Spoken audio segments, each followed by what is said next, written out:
Hi viewers, நம்மளுடைய Zengi மங்கி YouTube channel மூலியமாக தினமும் ஒரு மகா மந்திரம், அதற்கு இணையான ஸ்லோகங்கள், கொஞ்சம் லௌகிக வீடியோக்கள் எல்லாம் கலந்து கட்டி பார்த்துட்டு வரோம். அதன் தொடர்ச்சியாக ஆதித்ய ஹிருதயத்தோடைய சாப்டர் நம்பர் 26 இந்த ஸ்லோகத்துக்கான அர்த்தத்தை பார்க்கலாமா? பூஜயஸ்பேன மேகாக்ரோ தேவதேவம் ஜெகத்பதிம் ஏததே திரிகுணிகம் ஜத்வா அப்படின்னு ஒரு பாட்டம் இருக்குது.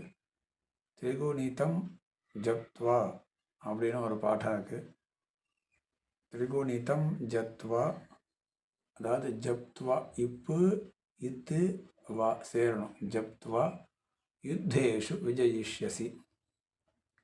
இந்த ஸ்லோகத்துக்கான அர்த்தம் என்னன்னு பார்த்தீங்கன்னா, ஹே ராமா, தேவாதி தேவனும் உலகத்தை ஆள்பவனும் ஆன சூரிய பகவானை ஏகாகிருத சித்தையுடன் ஒரு மனதுடன் பக்தியுடன் தியானித்து இந்த ஸ்தோத்திரத்தை மும்முறை பாராயணம் செய்து வந்தால் வெற்றி நிச்சயம். இந்த 26வது ஸ்லோகத்தோடைய சாப்டர் முடிஞ்சிருச்சு.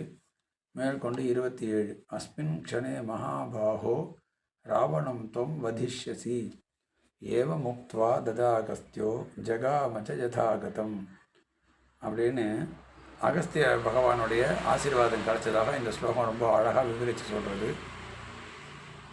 பெருந்தோல் படைத்த மாவீரனே, ஹே ராமா, விரைவில் ராவணனை வதம் செய்து வெற்றி கொள்வாயாக. இவ்விதம் கூறிவிட்டு அகஸ்திய மகரிஷி வந்து வெளியே சென்று விட்டார். இதே போல் இந்த பாசுபதாஸ்திரம் வாங்கின பிறகு ஒரு மகா கோபக்கார மகரிஷி ஒருத்தருடைய துர்வாச மகரிஷின்னு சொல்லுவாள். அந்த துர்வாச மகரிஷியை ஸ்ரீமத் பாகவத கால புராணத்தில் விஷயத்தையும் இந்த இடத்தையும் மஜ் பண்ணி சொல்லணும் அப்படின்னு ஒரு ஆசை எனக்கு. அப்போ தான் கரெக்டாக புரியும் பார்க்குறவாளுக்கு. ஒரு புராணத்தில் நடந்த ஒரு விஷயத்தை முன்னுதாரணமாக காமிச்சு, அதே போல் மற்றொரு புராணத்தில் நடந்த ஒரு விஷயத்தையும் ஒன்றாக்கி சொல்லும்பொழுது கொஞ்சம் அழகாக புரியும்.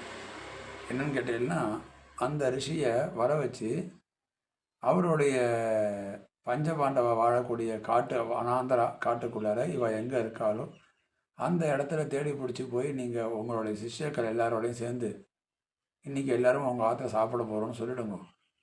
அவன்கிட்ட அரிசி பருப்பு எதுவும் கிடையாது. ஆனால் எப்படியோ சாப்பிட்டுன்னு இருக்கான்னு எனக்கு தெரியுது. எப்படி இருந்தாலும் அவன் தோத்துட்டான் அப்படின்னா உங்கள்கிட்ட சாபம் கிடச்சிரும் அப்படின்னு உள்ளுக்குள்ளே ஒரு தீமையான எண்ணத்தோடைய, கெட்ட எண்ணத்தோடைய இந்த துர்வாச மகரிஷியை பஞ்சபாண்டவர்கள் இருக்கக்கூடிய குடியில் நோக்கி, அதாவது காட்டுக்குள்ளே அவங்க வச்சுருக்கக்கூடிய அந்த வீட்டை நோக்கி